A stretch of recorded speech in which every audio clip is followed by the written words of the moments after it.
Karena beliaunya ini adalah bertanggung jawab atas bidang kemakmuran masjid. Jadi masjid itu mau diarahkan kemana itu tanggung jawab dia. Karena dia harus hadir dalam program apapun di masjid itu. Karena namanya kemakmuran. Hatta nanti aku mau bikin penerangan di masjid, dia juga harus ngikut. Mau pengajian dia harus ngikut, mau ada koperasi dia harus terlibat di dalamnya. Karena namanya bidang kemakmuran. Kan dalilnya innama ya'muru masajidallah.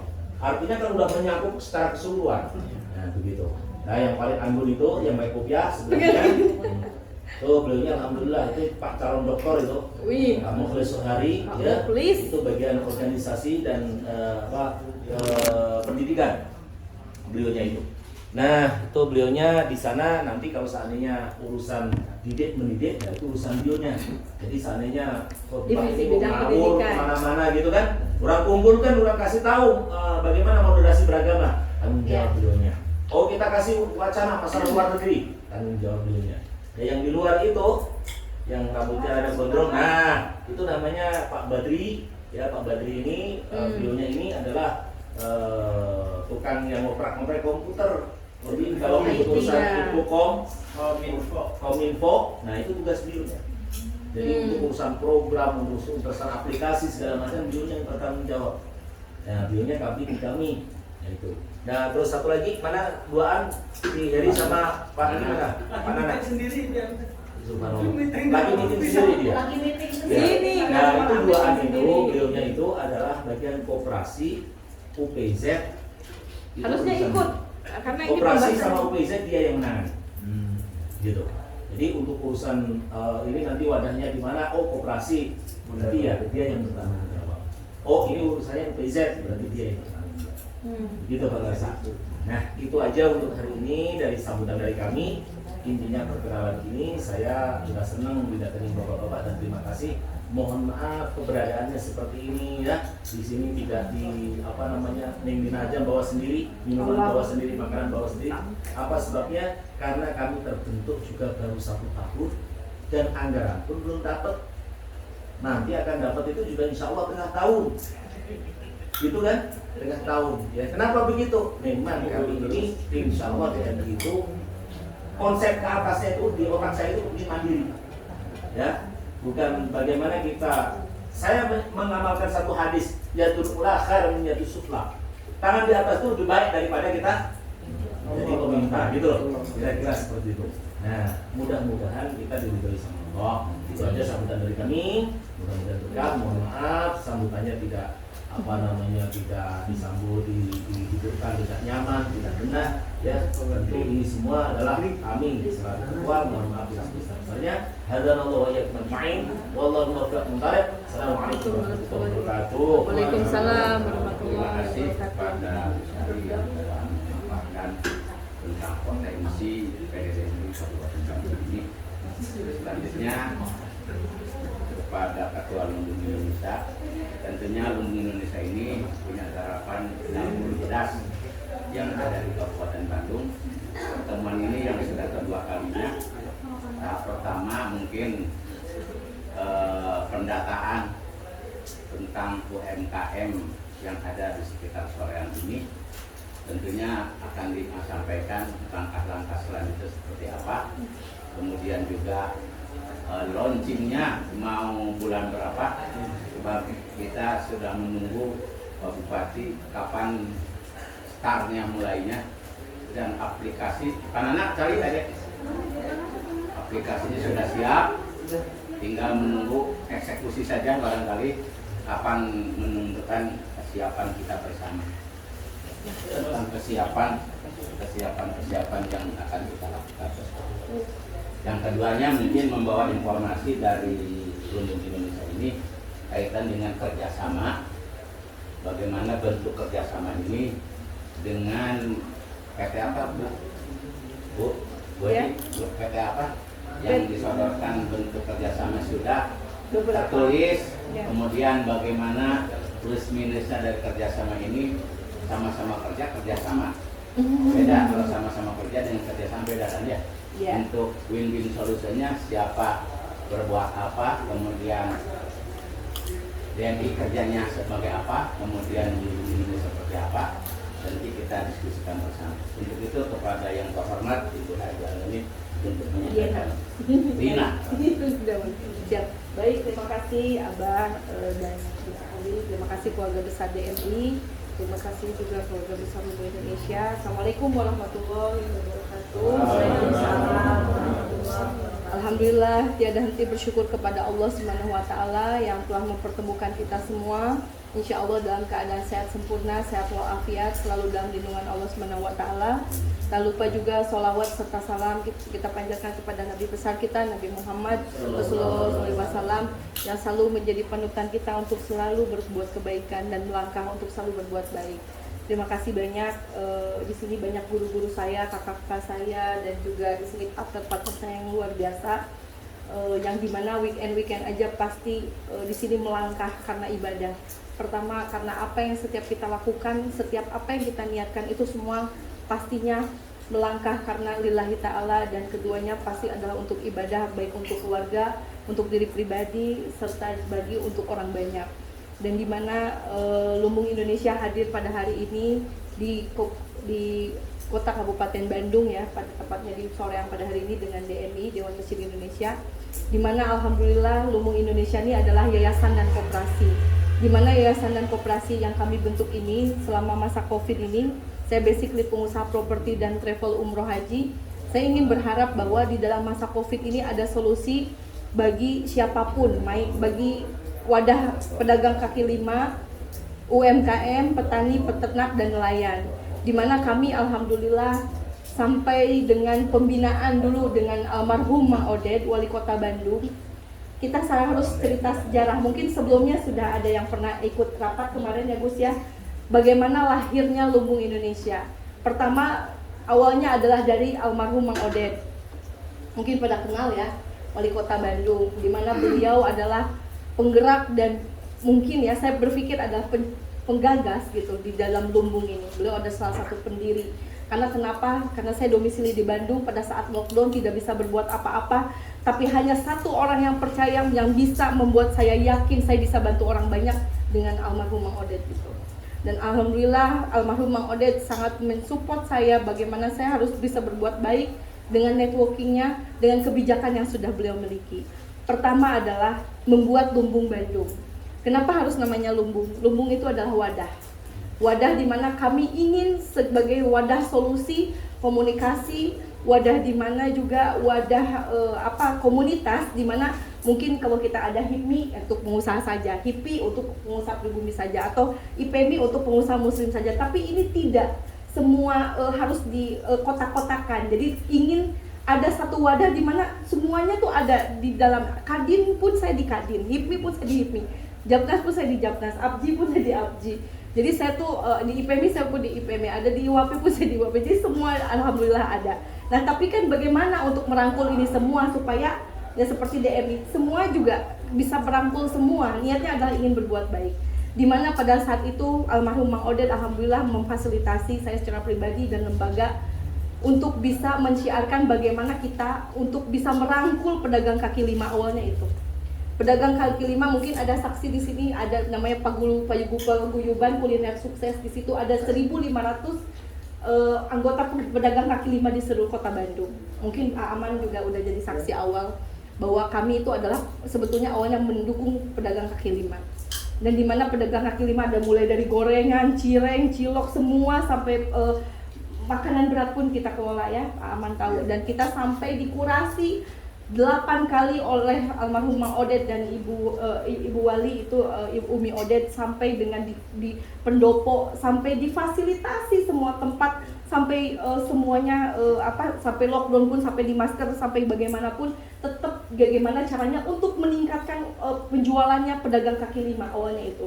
Nah, tapi apakah harus pedagang kaki lima? Kan ada UMKM lain yang harus kita rangkul. Disitulah mulai berkembang lagi banyak yang ingin merangkul. Bu, saya ingin ikut Lumbung Bandung, saya ikut Lumbung Bandung. Dari situlah saya punya keyakinan ini harus dilembagakan. Disitulah lahirnya yayasan dan koperasi yang dimana saya pikir ini karena Lumbung Bandung ini sudah berhasil meningkatkan penjualan UMKM. Mungkin di sini ada Bunda Ella ya sebagai awalnya bagaimana lahirnya Lumbung Bandung, dan Wulan juga ya sama Mama Gadis tahu sekali bagaimana, sama Teh Yeni itu awal tahu bagaimana Lumbung Bandung semuanya ya aman juga. Dari situ saya melihat bahwa ini harus se-Indonesia. Disitulah saya bergerak ke Kementerian Investasi sebagai dari kakak saya, abang saya yang sekarang menjabat sebagai Menteri Investasi, Bapak Bahlil Lahadalia, dan di situ ada Ibu Sri Supandi Bahlil, istrinya, di mana beliau adalah dari nol, pengusaha dari petani, anak orang yang tidak mampu bisa jadi menteri, tidak sombong, dia ingin bergerak untuk masyarakat. Saya pikir di sini bukan masalah politis. Dia abang dan kakak saya berbuat baik, akhirnya ya udah deh kalau gitu dibuatlah Lumbung Indonesia. Dan dengan Prof sebagai pencetus dan pegagas juga dari Lumbung Bandung sebagai BEC, Bandung Economic Empowerment Center, bagaimana program-program beliau pun bersama saya di Sedekah Cahaya dengan almarhum Syekh Ali Jaber sampai sekarang bergerak hampir 13 tahun dengan Prof Uko itu sampai dengan Syekh Ali hampir 12 tahun. Alhamdulillah sampai sekarang pun dilanjutkan dengan Syekh Muhammad Jaber. Nah, di mana program-program sosial ini, apakah ini harus untuk kita? Kan kalau bisa ada banyak lembaga, kenapa tidak? Gitu. Saya berpikir kalau kita bisa berbuat banyak, biasanya kita angkat satu meja sendiri, kalau kita bisa angkat bersama-sama 10-100 meja, kenapa tidak? Gitu. Saya berpikir bahwa ini bisa menjadi wasilah kebaikan untuk orang banyak. Saya pikir makanya alhamdulillah dengan Nus Ali pun udah sangat-sangat lama gitu ya, kita udah seperti kakak saya, guru saya juga yang selama ini membimbing dari saya, Masya Allah, sebelum berhijab ya Gus, sampai bagaimana saya juga semenjak mu'alaf, banyak sekali guru-guru yang saya juga bertanya bagaimana saya untuk bisa menjadi muslim yang baik. Artinya pada prinsipnya adalah kita harus berbuat baik. Bagaimana saya dengan ayah saya pun mungkin masih berbeda, tapi tetap kita sama. Karena kenapa? Tujuannya yang sudah hidayah dan segala sesuatunya kan hanya milik Allah ya. Walaupun kita berbeda dalam satu keluarga, saya pikir ya, saya berpikir segala sesuatunya pasti harus berbuat baik begitu. Nah, di sini Lumbung Indonesia hadir untuk Lumbung Kabupaten Bandung. Jadi kenapa bisa per wilayah? Alhamdulillah kita sudah membangun 6 provinsi, di mana kita sudah di launching oleh gubernur-gubernurnya, yaitu Lumbung NTB dengan Gubernur NTB, Kaltim dengan Lumbung Kaltimnya, dengan Lumbung Borneo itu dengan gubernurnya, dan Sulsel kemarin dengan Wali Kota Makassar, alhamdulillah dengan rektor ini, dan semua dengan Jawa Barat. Ketua Lumbung Jawa Baratnya adalah Ibu Lina Marlina Rusan, istrinya Bapak UU. Alhamdulillah, harusnya kan per tanggal 30 ini kan ada tablik akbar Syekh, tapi karena Syekh belum fisiknya ini, akhirnya jadi safari dakwah ke masjid-masjid 3 hari ini. Itu Pak UU tadinya mau hadir dalam acara tanggal 30, tapi kita reschedule. Nah, ini nanti acaranya ada apa?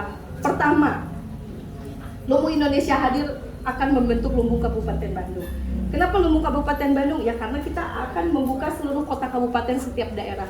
Siapa pengurus dan anggota-anggotanya? Yaitu relawan yang mau dan mampu membuat dan bisa menggerakkan dari pusat. Saya sebagai Lumbung Indonesia punya networking, punya program bagaimana untuk bisa diterima dengan baik setiap daerah. Nggak mungkin saya juga harus menjadi ketuanya juga di sini, tidak mungkin, karena saya pun ada se-Indonesia yang harus saya uruskan untuk networking jaringan. Nah, akhirnya saya memilih beberapa yang nanti akan potensi. Silahkan dari DMI siapa yang mau jadi pengurus Lumbung Kabupaten Bandung, siapa yang akan calon-calon ketuanya, salah satunya mungkin Kang Andri, Kang Wahyu, nggak tahu, nanti mungkin salah satunya beliau juga kalau memang beliau ingin bergerak. Nah, kita putuskan nanti juga saat itu bersama, dan anggota-anggotanya UMKM yang sudah kita data.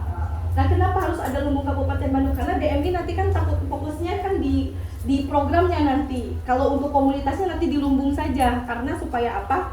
Tidak pusing nanti apa yang sudah dibuat, kita harus ada divisi lagi, kecuali nanti Pazam nanti terlibat di dalamnya nanti gitu. Di DMI ada, di Lumbung Kabupaten Bandung ada. Karena ini spesial kalau UMKM itu. Karena kenapa? Kita harus memaintain. Pertama memaintain di grup, memaintain komunikasi. Bagaimana kita harus mensosialisasikan juga tentang dapur bedas. Nah, ini tadi yang disampaikan bahwa dapur bedas ini kita pertamanya adalah ingin mendukung bagaimana UMKM kantin-kantin yang berada di daerah Pemkab Kabupaten Bandung untuk bisa hidup. Artinya bisa kami oke lah, kita bukan pesaing GoFood, Gojek ya, GoFood itu. kami belum bisa membuat sampai triliunan seperti itu, tapi kita bisa buat mirip kan. Nah kami alhamdulillah dengan Pak Jenderal, Pak Majen P. Jaidun Daud, alhamdulillah yang kemarin kesini sosialisasi dengan Gus juga, bahwa beliau memiliki aplikasi sama Prop itu menggagasi satu program di mana ingin mirip seperti GoFood, tapi itu gerakan makan siang di kantor, yang dimana itu penggagasnya ini kan ingin satu keinginan ini diakui oleh bupati, bagaimana kepergerakan ini hanya yang punya kebijakan. Kan kalau bupati tinggal makan siang di kantor hari ini ya, pesannya gimana, pakai aplikasi apa, dapur bedas, mohon maaf kami tidak berbayar, kami berikan gratis, bupati nggak usah bayar ke kami yang modal. Kami tidak mau minta proyeknya Pak Bupati. Alhamdulillah selama kita Lumbung Indonesia tidak pernah pakai APBN dan APBD, jadi kami bebas. Dan kami berbuat sesuatu pun kami tidak tergantung dari sesuatu agar bukan apa-apa. Kami hadirkan takutnya, wah ini jangan-jangan minta proyek, jangan-jangan ini minta apa segala sesuatu. Mohon maaf, alhamdulillah sampai sejauh ini kami punya networking yang selama ini selalu berdiri sendiri gitu. Dan alhamdulillah saya hadir dengan DMI. Kenapa harus dengan DMI? Alhamdulillah saya itu setelah Gus jadi ketua, saya punya inspirasi bahwa ini saya harus mendukung kakak saya, guru saya. Pertama, kenapa? Karena Gus sudah memiliki kebijakan, saya harus support dari entrepreneurnya. Bagaimana DMI itu menjadi wadah solusi untuk bisa memiliki unit-unit usaha, gitu kan? Selain DMI-nya sudah besar, tapi bagaimana menciptakan pundi-pundi uang tadi? Karena kalau sedekah itu kan harus ada pundi-pundi uang. Dan bagaimana kita mau memberi juga kalau kita tidak punya uang? Kan begitu. Nah akhirnya saya Lumbung Indonesia hadir, saya bilang, Gus, saya alhamdulillah mumpung Gus ada kebijakan, saya ada kebijakan, yuk kita bareng-bareng. Pertama adalah yang saya mau sampaikan, Pak Jenderal sebagai Dewan Penasihat Lumbung Indonesia, beliau cari pabrik-pabrik di mana kebutuhan UMKM. Salah satunya ini ada pabrik 15 hektar di Bandung, di Kopo ada 2 tempat, di Tangerang 1. Saya sudah survei itu semuanya harganya jauh yang ada di pasaran. Pertama, saya ingin hanya membantu UMKM. Buat Pak Jenderal apa? Dia cuma senang aja bisa nolong UMKM. Ya, buat beliau mah mungkin apalah gitu ya, mungkin udah sendiri aja selesai. Nah, ini kedua, packaging. Mungkin yang selama ini UMKM mungkin ya Bunda Ella semua, Wulan, siapa, Mama Gazi, mungkin cari yang seperti ini bisa 4.000, bisa 10.000. Ini saya udah punya pabriknya di Surabaya. Kemarin saya baru pulang dari Surabaya. Ini tahan, dan ini tahan bakteri, tahan sampai nggak ada bakteri, dia sampai dia tuh pakai uji klinisnya nggak akan yang mungkin biasa sebulan 2 bulan, ini bisa sampai 1 tahun. Dia punya metodenya. Ini ada pabriknya di Surabaya. Itu bahannya kertas atau bahan? Kayak aluminium, tapi saya nggak tahu bahannya apa. Ada nanti bahannya. Ini bisa untuk unit usahanya DMI, karena kan kami yang punya pabriknya. Terserah, nanti bikinlah unit usaha nanti di koperasi sama kami. Ini linknya dari kami. Nah, kenapa? Saya kemarin baru pulang dari Surabaya, besar sekali, hampir 10 hektar. Nah, saya pikir saya hadir ini kan saya ingin memberikan sesuatu informasi. Artinya, yuk kayak Kang Andri sebagai dari mantu HIPMI ya. Beliau kan dulu ketua HIPMI, pengusaha, dan sekarang di HIPMI dan di Bandung Creative Hub. Itu banyak sekali yang membutuhkan kan yang seperti ini. Kadang-kadang mereka kesulitan. Itu mungkin modal pun mungkin nggak punya. Nah disitulah kita hadir untuk mereka. Itu satu ya untuk pabrik. Ini Pak Hasan, saya tunjukin Pak Hasan. Pak Hasan ini dia ada dimsum, nanti kita coba dimsumnya. Ini dimsumnya ini dia tuh udah punya 500 supplier, 500 distributor dan reseller seluruh Indonesia. Ini ada by data, by address, ada 500 ya. Pak Hasan ini data-datanya baru dikasihkan ke saya, Bu. Saya punya anggota 500, mau digimanain Bu, katanya gitu. Kalau perlu saya untuk hadir untuk DMI, katanya mau nolong DMI karena ini kan bisa jadi ada usaha. Saya bilang berani ya, saya bilang karena saya nggak mungkin keliling ini, harus ngobrol sama Gus dulu. Oke, katanya. Ini semua dibagikan gratis tanpa modal. Ini tapi harus kembali amanah store ke DMI. Itu yang kedua. Ini suppliernya ini kualitasnya kualitas kafe, boleh dicek, tapi ini hanya Rp1.000 saja. Tapi ini bisa untungnya bisa sampai 100% gitu. Ini kita tinggal bicara aja tentang bagi hasil. Kita bicara to the point aja ya. Gitu karena kita orang bisnis gitu, karena kita harus menyampaikan secara bisnis. Nah, gimana caranya? Ini simple.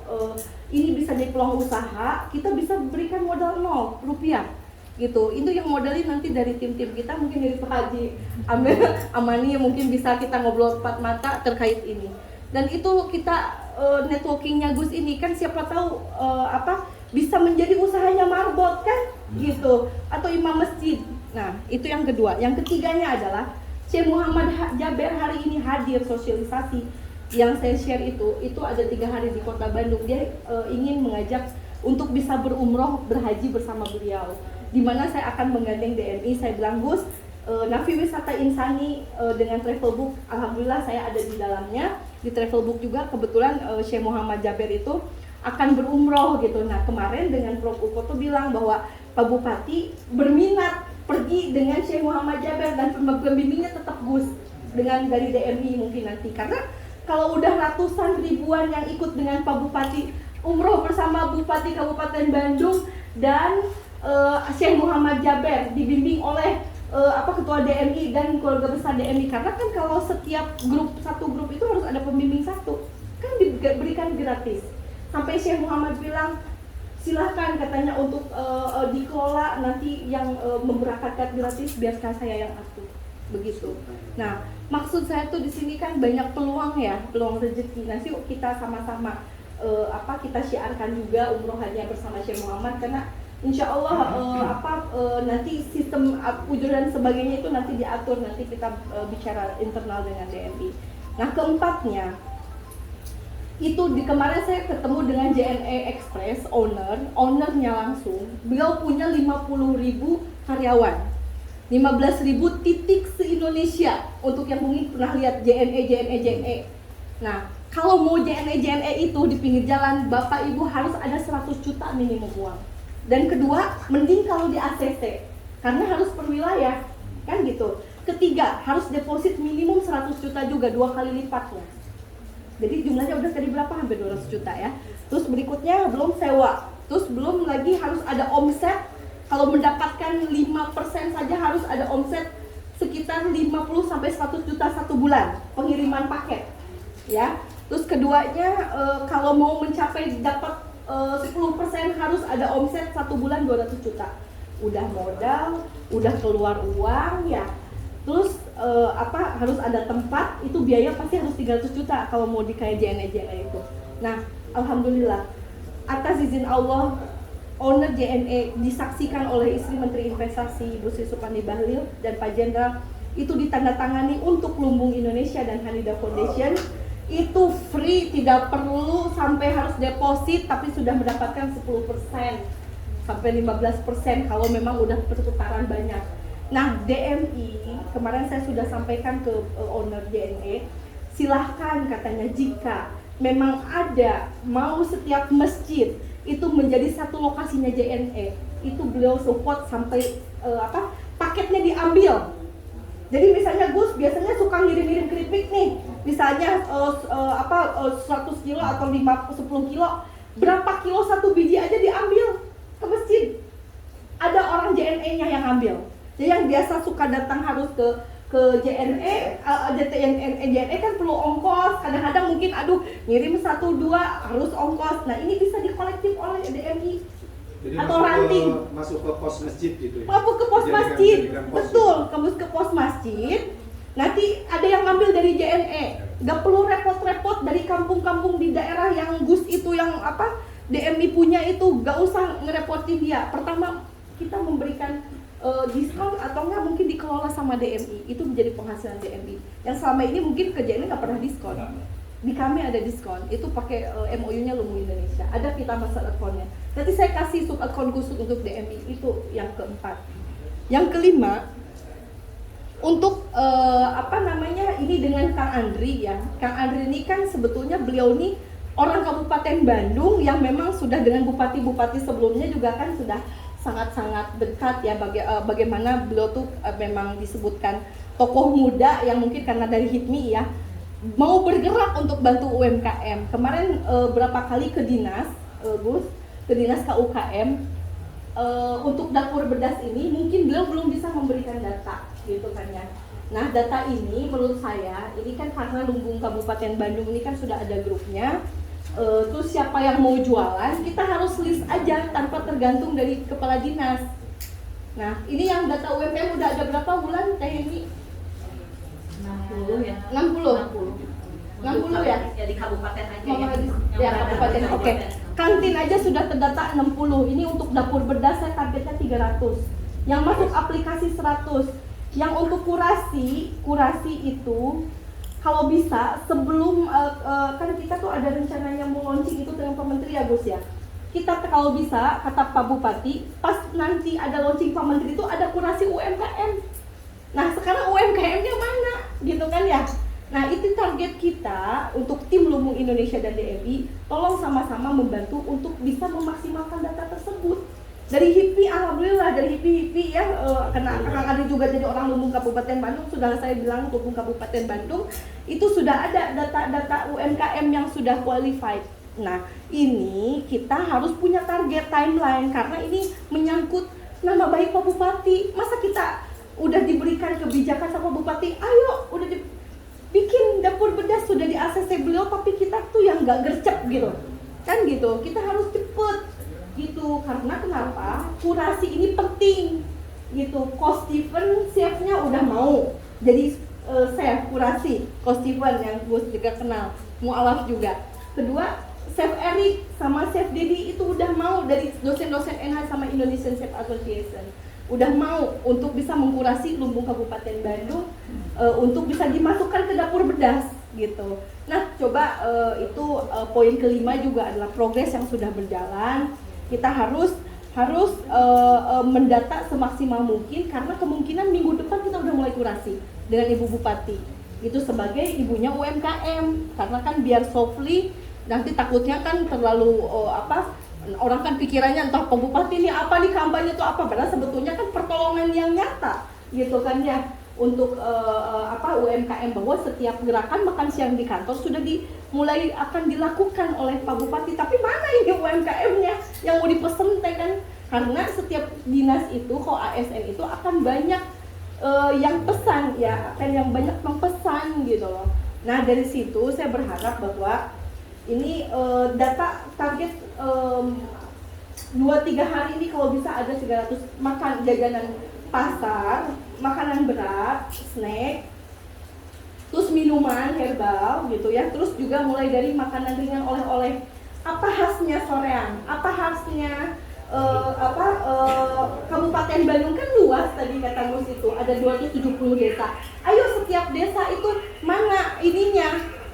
Ayo daftar lewat DMI, ayo hidupkan lagi DMI dengan ranting-rantingnya yang sudah mungkin Lumbung Indonesia belum bisa sampai ke searah situ gitu kan. Ini udah besar DMI ini, tinggal ranting-rantingnya dimanfaatkan untuk dia bisa berkomunikasi dan dia bisa silaturahim, siapa tuh nanti bisa menjalin bisnis-bisnis tadi yang kita punya kan gitu. Nah itu maksud saya mungkin harus diseriuskan. Dan nanti berikutnya adalah kita persiapan untuk launching ya, tadi yang ke-6. Launching itu adalah kita persiapan dengan Pak Menteri kan ya, Pak Menteri itu akan hadir, itu nanti acara kita akan siapkan semaksimal mungkin dengan aplikasi. Nanti siapa yang mau beriklan nih, beriklan, mau sponsor itu masuk ke aplikasi kami. Itu boleh nanti Kak Adi semua ya, nanti siapapun yang mau mau beriklan di aplikasi kami, karena itu akan terus dilihat oleh ASN, akan dilihat terus, karena ya diwajibkan Pak Bupati kan, pesen-pesen pasti lama-lama lihat kayak kita kebutuhan WhatsApp, nanti lama-lama akan oh iya iklan ini, saya mau ini loh, baju ini. Nah dari Bunda Ella atau siapa yang mau ini promosi, yuk ini mumpung market. Jadi kita tuh kalau GoFood, kalau kita bersaing untuk GoFood, Gojek lah, mungkin kita kan nggak mungkin sebesar itu. Tapi karena kita market yang pasti tadi ASN tadi, ya udah gitu, kita manfaatkan itu aja data-datanya gitu. Nah itu mungkin. Nah di sini saya kenalkan Pak Haji Amani, Pak Haji Amani ini adalah beliau punya pesantren dan kerjasama dengan Telkom ya Pak ya. Nah beliau juga katanya kalau ada yang kira-kira mau prospek atau perlu pemodalan ya kan, itu dengan Telkom, karena beliau sudah MOU dengan Telkom.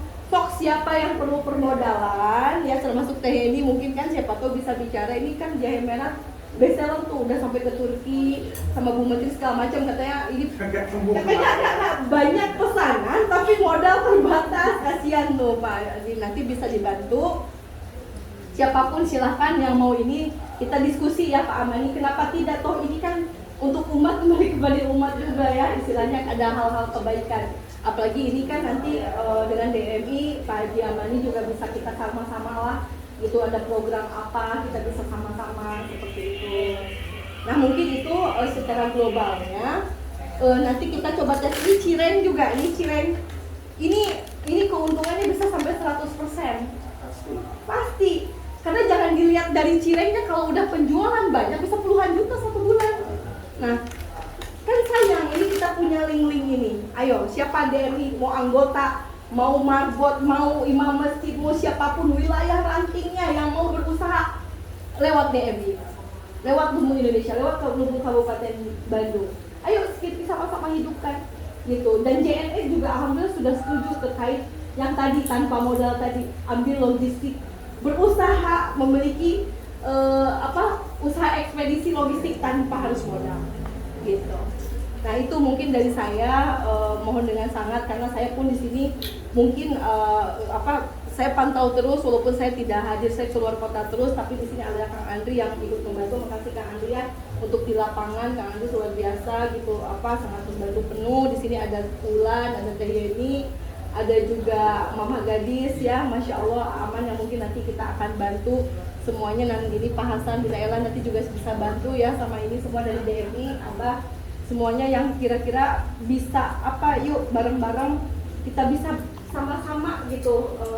Kalau punya kekurangan ini kita isi gitu, karena kan kalau kita terlalu saling menyalahkan ini bagaimana itu bagaimana, kalau tidak bergerak karena satu hal kan itu kayaknya hal yang tidak seharusnya gitu. Makanya kita yuk, DMI juga tugasnya apa, Luminas tugasnya apa, karena sebagai PIC saya ini di sini wajib untuk bisa berbagi tugas lah gitu. Mungkin itu dari saya secara globalnya. Silahkan ditambahkan oleh. Makasih. Assalamualaikum warahmatullahi wabarakatuh. Luar biasa, terima kasih ya. Aplaus dulu.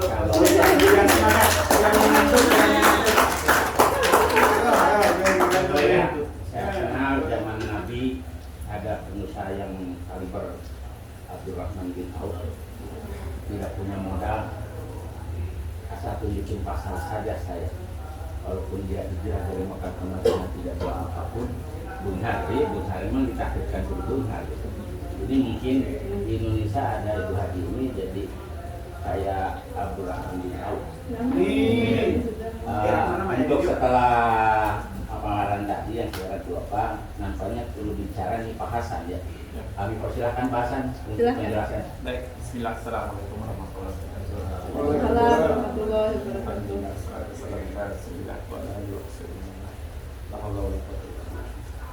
Makasih Pak Abah untuk kesempatannya buat saya. Bapak-bapak sekalian, perkenalkan saya Hasan Sarbini.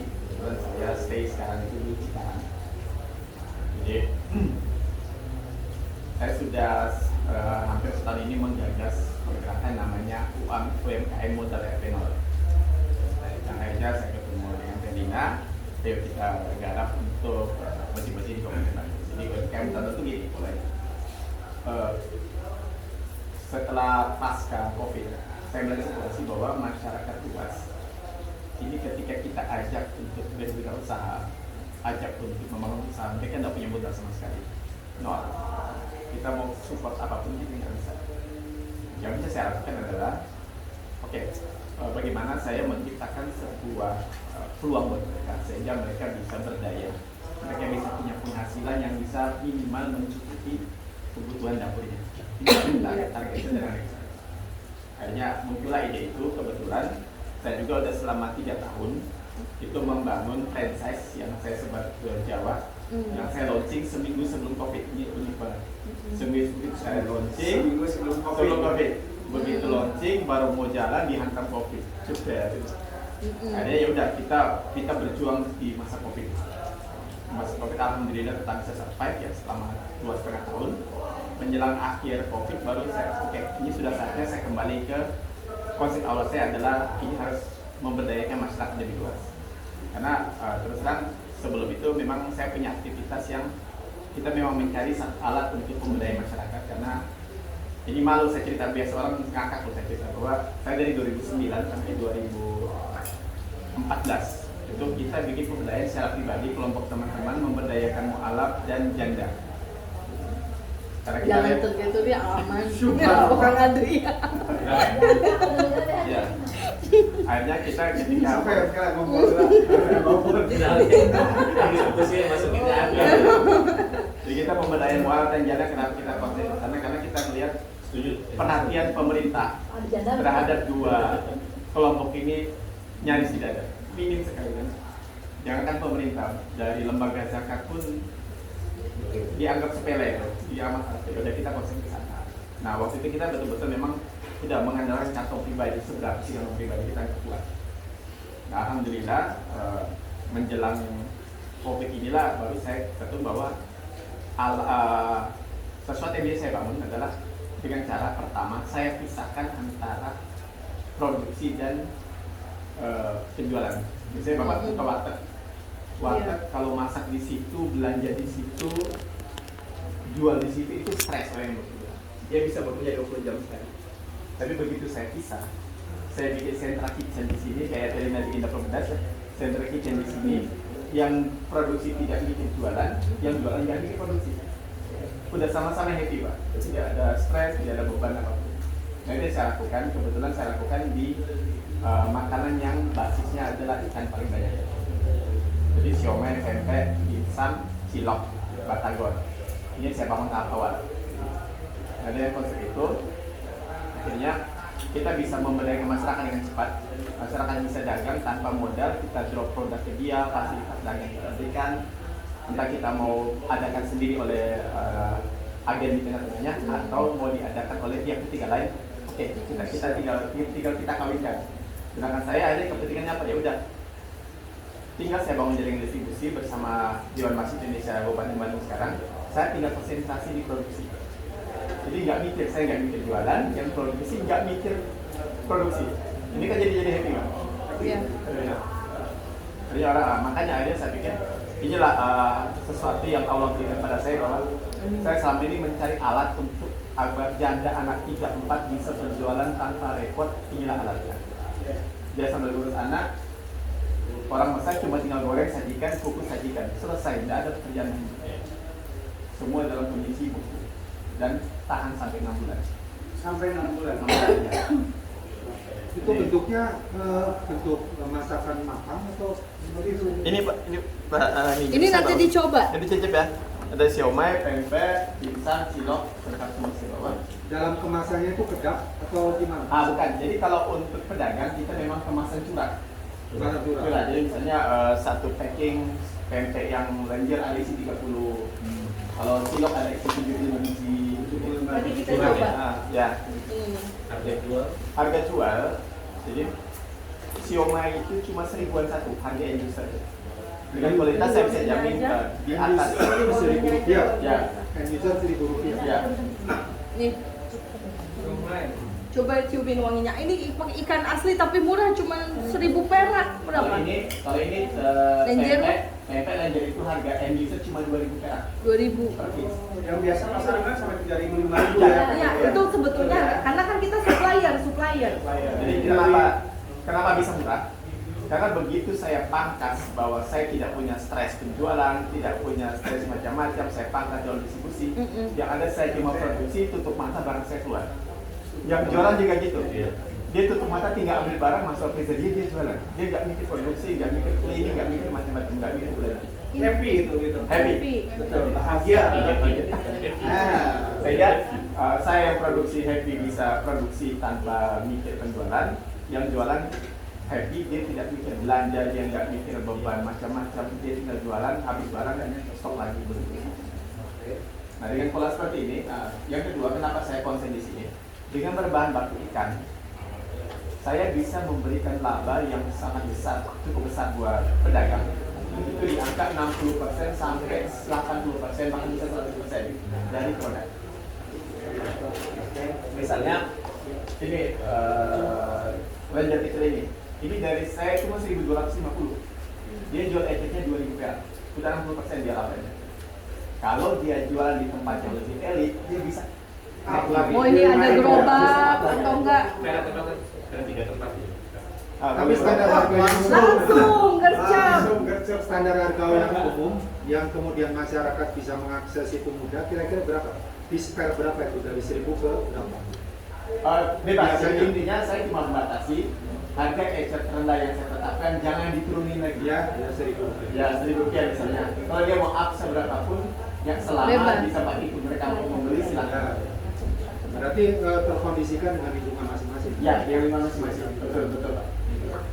Tapi untuk di Bandung dan Kabupaten Bandung kan belum biasanya distributor atau kakak itu ya. Ya. Ya, nanti kita bahas yang terkait dengan Pak Haji Amani itu ya. Makanya jadi dengan pola ini akhirnya ketika Gus Ali datang, oke Mas Hasan, saya nggak punya duit, saya punya 12.000 masjid. Deal Gus, saya masih duit.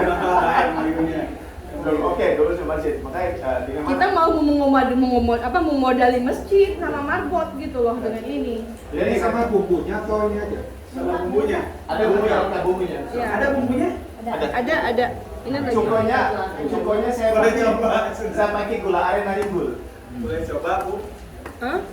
Itu dari Nari, Bu. Ini kan nggak panas-panas ya? Oh, dari sarapan mungkin ya. Itu udah panas belum? Ini masalahnya gini, ini juga ada satu lagi yang perusahaan sejenis yang mau masuk nih BNI ya. Produknya hampir sama. Seperti Ya, kok tempe, nggak ini? gitu ya, dan lain sebagainya. Kok nggak Cuman nyala-nyala saya ya? dengan Gus Ali masuk Ini kenapa ini kok nggak nyala-nyala sih? Ya, saya bilang dulu gitu kan. Itu dari Perindo masuk.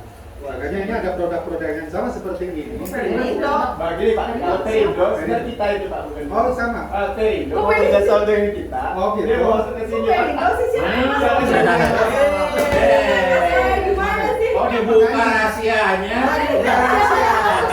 Enggak begini. Enggak. Perindo mah ini di sebelah. Nah, masalahnya kemarin saya dapat informasi dari Iya. misalnya Pak Zaburi, tolong pelajari gitu. Saya pelajari semua. Oh, Sistemnya mungkin, seperti apa, mungkin seperti kemarin apa. Makanya oleh saya Pak ya suruh Enggak, kemarin bahasan yang itu bahasan Subang sama Makanya nih, saya harus konfirmasi semuanya. bahasan Biar Subang nanti sama Pak Ferrari kayaknya udah ke DPD kayaknya udah ini.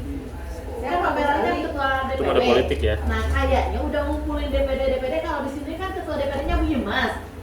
Bukan nggak nyambung itu enggak. Ya nyambung. Hanya informasi internal DMI. Nah, Tapi internal. alhamdulillah dia bukan ini orangnya yang mau ekspos itu. Ya ini Pak Jam. Oh, ini. Oh, iya, udah. Lanjut. Ya, berarti kalau ini Mungkin tulisannya ada Perindo kali. Iya, nah itu. Ya, lanjut. Kang Hasan. Kirain orang Ada gerobak itu kan.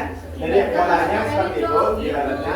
Nah, bagaimana pola saya bangun adalah masyarakat yang berdagang tanpa modal ini nanti dia ngambil produk jualan setiap harinya dari agen yang kita tempatkan. Misalnya agennya taruhlah ada DMI tingkat kecamatan.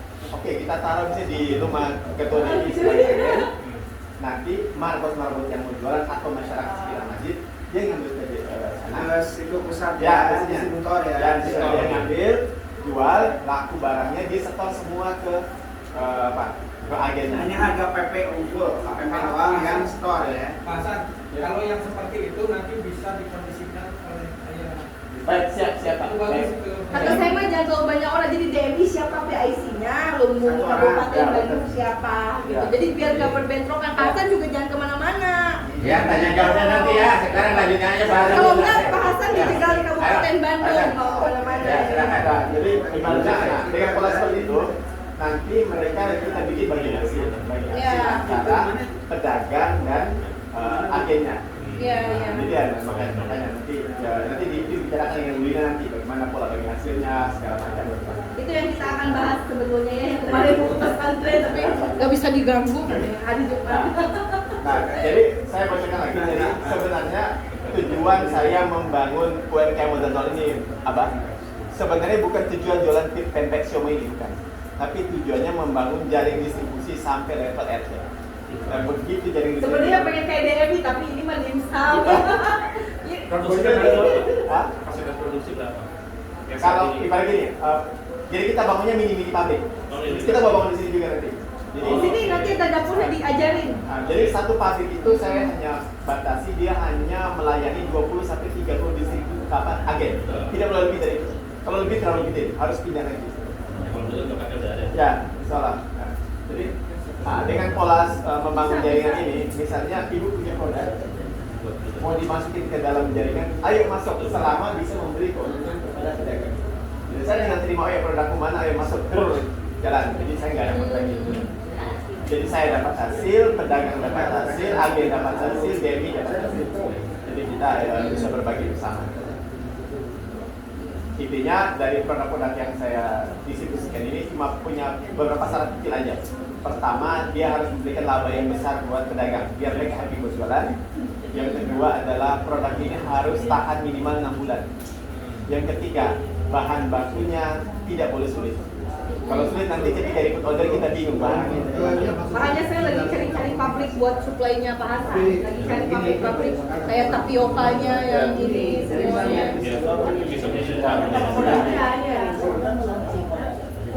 Ya, cukup Pak Hasan. Ya, Jadi gini, sementara itu dia. Terima kasih teman-teman semua. Ini ada prospek masa depan yang masa depan baik untuk teman-teman masuk UMKM, membangun morbot supaya bisa berbisnis dan sudah jelas pasarnya jelas, yang fleksibel itu bisa sesuai dengan kondisi lingkungan.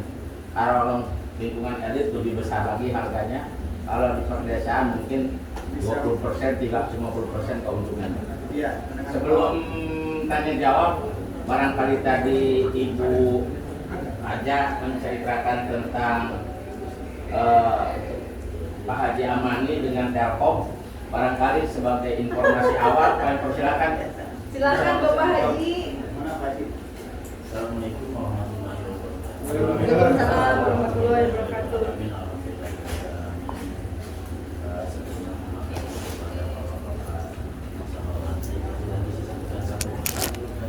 Apa yang dulu kenal sekarang besarnya. Iya.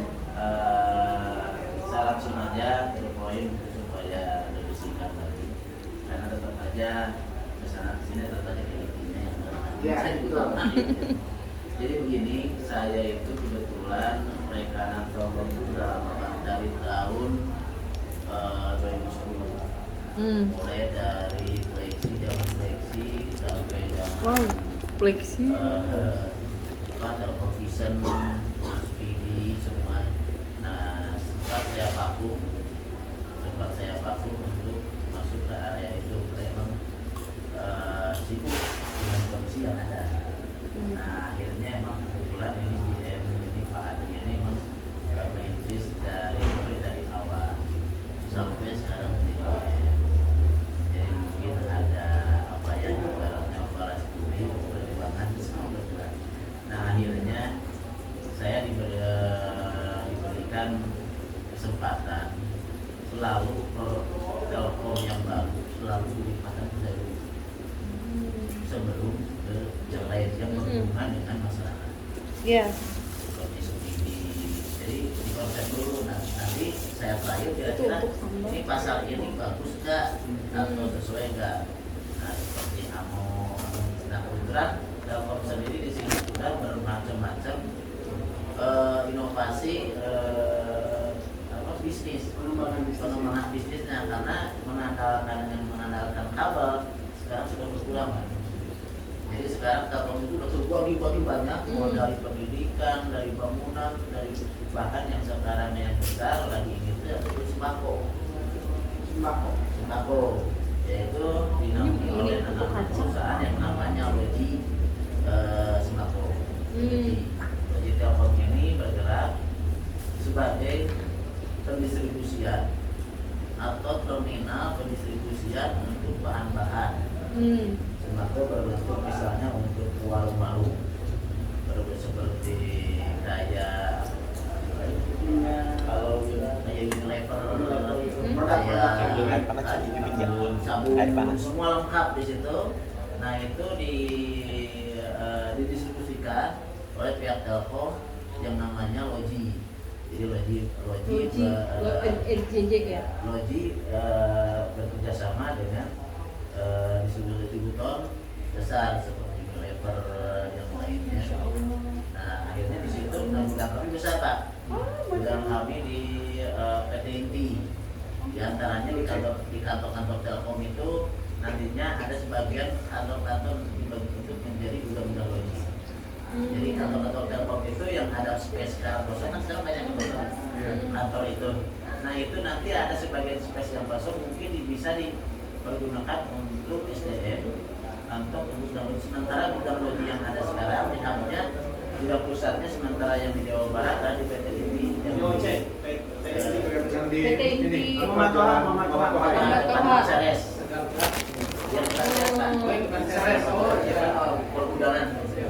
Nah di situ yang kedua di Nanyang di Supratman pun yang kelas Telkom itu juga udah dibikin belakangnya udah bikin gudang Logi. Di situ barang-barang sudah ada. Nah di sini karena persaingan Logi itu, persaingan Logi ini berbenturan dengan pasar yang ada.